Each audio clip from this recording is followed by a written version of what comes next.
जय हिंद साथियों, आप सभी का स्वागत है हमारे YouTube channel Shri Govind study 07 में। मैं आपका साथी प्रलय कोरी। जैसा कि आप सभी को पता है कि हम सीटेट पेपर 2 का SST का हिस्ट्री का पोर्शन कंप्लीट करने वाले हैं, जिस पे हमने और ही वीडियो बना चुके हैं जो हमारी प्लेलिस्ट में आपको मिल जाएगी। तो आज का हमारा टॉपिक है अर्ली स्टेट्स अर्थात प्रारंभिक अवस्थाएं। चलिए स्टार्ट करते हैं। पहला टॉपिक है हमारा वेद दुनिया के प्राचीनतम ग्रंथों में से एक है। वेद 4 हैं: ऋग्वेद, सामवेद, यजुर्वेद, अथर्ववेद। सबसे पुराना वेद ऋग्वेद, जिसकी रचना लगभग 3500 साल पहले हुई। ऋग्वेद में 1000 से ज़्यादा प्रार्थनाएं हैं जिन्हें सूक्त कहा गया है। सूक्त का मतलब है अच्छी तरह से बोला गया। ये विभिन्न देवी देवताओं की स्तुति में रचे गए हैं। इनमें से 3 देवता बहुत महत्वपूर्ण हैं: अग्नि, इंद्र और सोम। देखिए, जो ऋग्वेद है इसमें 3 देवताओं को वरीयता सबसे ज़्यादा दी गई है, जो कि है अग्नि, जो आग के देवता हैं, इंद्र युद्ध के देवता हैं, और सोम एक पौधा है जिससे एक खास पेय बनाया जाता है। वैदिक प्रार्थनाओं की रचना ऋषियों ने की थी। अधिकांश सूक्तों के रचयिता सीखने और सिखाने वाले पुरुष थे। कुछ प्रार्थनाओं की रचना महिलाओं ने भी की थी। मैं माफ़ी चाहता हूँ, कहीं कहीं पे जो है तो वर्ड में मिस्टेक हो सकती है, तो आप देख लीजिएगा अपने हिसाब से। ऋग्वेद की भाषा प्राक संस्कृत या वैदिक संस्कृत कहलाती है। ऋग्वेद का उच्चारण किया जाता था और श्रवण किया जाता था, ना कि पढ़ा जाता था। ऋग्वेद की प्रार्थनाओं में सरस्वती, सिंधु और उसकी सहायक नदी व्यास, सतलज का जिक्र है। गंगा और यमुना का उल्लेख सिर्फ एक बार हुआ। ध्यान रखना है आपको कि जो गंगा और यमुना का उल्लेख हुआ है इसमें, वो केवल एक बार हुआ है। ऋग्वेद के कुछ सूक्त वार्तालाप के रूप में हैं। इतिहासकार अतीत के बारे में जानकारी इकट्ठा करने के लिए लिखित स्रोतों का उपयोग करते हैं। संस्कृत और अन्य भाषाएं। संस्कृत भाषा भारोपीय भाषा परिवार का हिस्सा है। इंडो यूरोपियन भाषा परिवार में भारत की कई भाषाएं आती हैं, जैसे कि असमिया, गुजराती, हिंदी, कश्मीरी और सिंधी। कुछ एशियाई भाषा जैसे फारसी तथा यूरोपियन भाषाएं अंग्रेजी, फ्रांसीसी, जर्मनी, यूनानी, स्पेनिश आदि इसी परिवार में शामिल हैं। उन्हें एक भाषा परिवार इसलिए कहा जाता है क्योंकि आरंभ में उनमें कई शब्द एक जैसे थे। उदाहरण के लिए मातृ संस्कृत शब्द है, माँ हिंदी शब्द है और मदर अंग्रेजी शब्द है। उपमहाद्वीप में दूसरे भाषा परिवारों की भी भाषाएं बोली जाती हैं, जैसे पूर्वोत्तर प्रदेश में तिब्बत बर्मा परिवार की भाषाएं बोली जाती हैं। तमिल, तेलुगु, कन्नड़, मलयालम द्रविड़ भाषा परिवार की भाषाएं हैं। जबकि झारखंड और मध्य भारत के कई हिस्सों में बोली जाने वाली भाषाएं ऑस्ट्रो एशियाटिक परिवार से जुड़ी हैं। मवेशी, घोड़े और रथ। अब इस बिंदु पर हम बात करेंगे। ऋग्वेद में मवेशियों, बच्चों और घोड़ों की प्राप्ति के लिए अनेक प्रार्थनाएं हैं। घोड़ों को लड़ाई में रथ खींचने के काम में लाया जाता था। लड़ाइयाँ मवेशी और ज़मीन के लिए लड़ी जाती थीं। कुछ लड़ाइयाँ पानी के स्रोतों और लोगों को बंदी बनाने के लिए भी लड़ी जाती थी। अधिकांश पुरुष इन युद्धों में भाग लेते थे। कोई स्थायी सेना नहीं होती थी। युद्ध में जीते गए धन का कुछ भाग सरदार रख लेते थे तथा कुछ हिस्सा पुरोहितों को दे दिया जाता था। शेष धन आम लोगों को बांट दिया जाता था। कुछ धन यज्ञ करने के लिए भी प्रयुक्त होता था। यज्ञ की आग में देवी देवताओं की आहुति दी जाती थी। लोगों की विशेषता बताने वाले शब्द। अब हम देखेंगे लोगों की विशेषताएं कैसे जान सकते हैं। के शब्दों की सहायता से जान सकते हैं। लोगों का वर्गीकरण काम, भाषा, परिवार या समुदाय, निवास स्थान या सांस्कृतिक परंपरा के आधार पर किया जाता है। ऐसे दो वर्गीकरण हैं जिनका वर्गीकरण काम के आधार पर किया गया है। पुरोहित, जिन्हें कभी कभी ब्राह्मण कहा जाता था, ये तरह तरह के यज्ञ और अनुष्ठान करते थे। राजा, ये राजा ना तो बड़ी राजधानियों और महलों में रहते थे, न इनके पास सेना थी, ना ही कर वसूलते थे। प्रायः राजा की मृत्यु के बाद उसका बेटा अपने आप ही शासक नहीं बन जाता था। जनता या पूरे समुदाय के लिए दो शब्दों का इस्तेमाल होता था। जन, जिसका प्रयोग हिंदी व अन्य भाषाओं में आज भी होता है। विष, जिससे वैश्य शब्द निकला है। ऋग्वेद में विष और जनों के नाम मिलते हैं। जिन लोगों ने इन प्रार्थनाओं की रचना की वे कभी कभी खुद को आर्य कहते थे तथा अपने विरोधियों को दास या दस्यु कहते थे। दस्यु वे लोग थे जो यज्ञ नहीं करते थे और शायद दूसरी भाषाएं बोलते थे। बाद के समय में दास, स्त्रीलिंग में दासी शब्द का मतलब गुलाम हो गया। दास वे स्त्री या पुरुष होते थे जिन्हें युद्ध में बंदी बनाया जाता था, उन्हें उनके मालिक की जायदाद माना जाता था। खामोश प्रहरी, महापाषाणों की।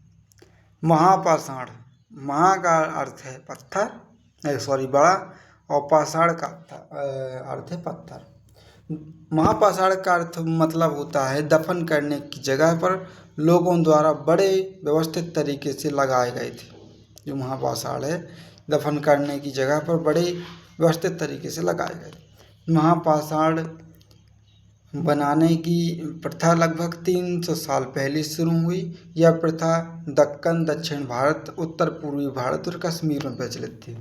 कुछ महापाषाण जमीन के ऊपर ही दिख जाते हैं, कुछ महापाषाण जमीन के भीतर भी होते हैं। कई बार पुरातत्वविदों को गोलाकार सजाए हुए पत्थर मिलते हैं, कई बार अकेला खड़ा हुआ पत्थर मिलता है। यही एकमात्र प्रमाण है जो जमीन के नीचे कब्र को दर्शाते हैं। महापाषाण के निर्माण के लिए लोगों को कई तरह के काम करने पड़ते थे, जैसे गड्ढे खोदना, शिलाखंड को ढोकर लाना, बड़े पत्थरों को तराशना और मरे हुए को दफनाना। सामान्यतः मृतकों को खास किस्म के मिट्टी के बर्तनों के साथ दफनाया जाता था।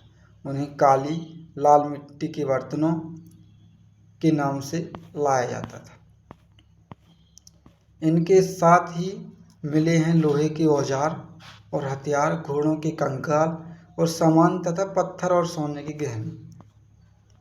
पुरातत्वविद यह मानते हैं कि कंकाल के साथ पाई गई चीज़ें मरे हुए व्यक्ति की ही होंगी, क्योंकि कभी कभी एक कब्र की तुलना में दूसरी कब्र में चीज़ें ज़्यादा मिलती हैं। ब्रह्मगिरी में एक व्यक्ति की कब्र में 33 सोने के मनके और शंख पाए गए हैं। दूसरे कंकालों के पास सिर्फ कुछ मिट्टी के बर्तन ही पाए गए। यह दफनाए गए लोगों की सामाजिक स्थिति में भिन्नता को दर्शाता है। कभी कभी महापाषाण में एक से अधिक कंकाल मिले हैं। वे यह दर्शाते हैं कि शायद एक ही परिवार में लोगों को एक ही स्थान पर अलग अलग समय पर दफनाया गया था।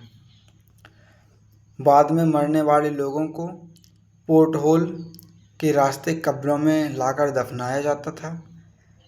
ऐसे स्थान पर गोलाकार लगाए गए पत्थर या चट्टान चिन्हों का काम करते थे, जहां लोग आवश्यकता अनुसार शवों को दफनाने दोबारा आ सकते थे। इनाम गांव के एक विशिष्ट व्यक्ति की कब्र। अब हम आ गए हैं इनाम गांव के बारे में जानकारी लेने, जो कि भीमा नदी की सहायक नदी घोड़ के किनारे एक जगह है। इस जगह पर 3600 साल पहले से 2700 साल पहले लोग रहते थे। यहाँ वयस्क लोगों को प्रायः गड्ढे में सीधा लिटाकर दफनाया जाता था। उनका सिर उत्तर की ओर होता था। कई बार उन्हें घर के अंदर ही दफनाया जाता था। ऐसे बर्तन जिनमें शायद खाना और पानी हो दफनाए गए शव के पास दिए जाते थे। एक आदमी को 5 कमरों वाले मकान के आंगन में 4 पैरों वाले मिट्टी के एक बड़े से संदूक में दफनाया गया था। बस्ती के बीच में बसाया घर गांव के सबसे बड़े घरों में से एक था। इस घर में एक अनाज का गोदाम भी था। सबके पैर मुड़े हुए थे। इनाम गांव में पुरातत्वविदों को गेहूं, जौ, चावल, दाल, बाजरा, मटर और तिल के बीज मिले। कई जानवरों की हड्डियां भी मिली हैं। कई हड्डियों पर काटने के निशान से यह अंदाज़ा लगाया जा सकता है कि लोग इन्हें खाते होंगे। बेर, आंवला, जामुन, खजूर और कई तरह की रसभरियाँ एकत्र की जाती थीं। कंकाल के साथ मिले सामानों के आधार पर इस बात का अंदाज़ा लगाते हैं कि कंकाल किसी पुरुष का था या स्त्री का। लगभग 2000 साल पहले चरक नाम के प्रसिद्ध वैद्य हुए थे।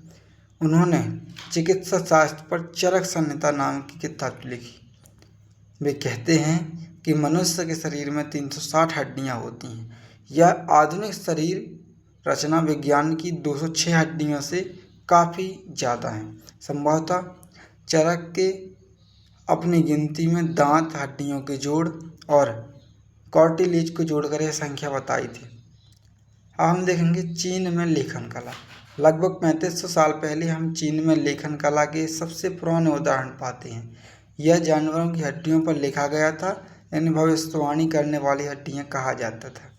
राजा लोग लिपिकारों से इन हड्डियों पर सवाल लिखवाते थे। क्या अभी युद्ध जीतेंगी? क्या फसलें अच्छी होंगी? गलत टाइप हो गया। क्या उन्हें पुत्र होंगे? फिर इन हड्डियों को आग में डाल दिया जाता था, जहां इनमें गर्मी से चरक कर दरारें पड़ जाती थीं। भविष्यवक्ता इन दरारों को बड़े ध्यान से देखकर भविष्यवाणी करने की कोशिश करते थे। यह राजा शहरों में महल बना कर रहते थे। बेशुमार दौलत इकट्ठी कर ली थी, जिनमें बड़े बड़े नक्काशी किए हुए कांच के बर्तन शामिल थे, लेकिन वे लोहे का इस्तेमाल नहीं जानते थे। कुछ महत्वपूर्ण तिथियाँ। वेदों की रचना का प्रारंभ लगभग 3500 साल पहले।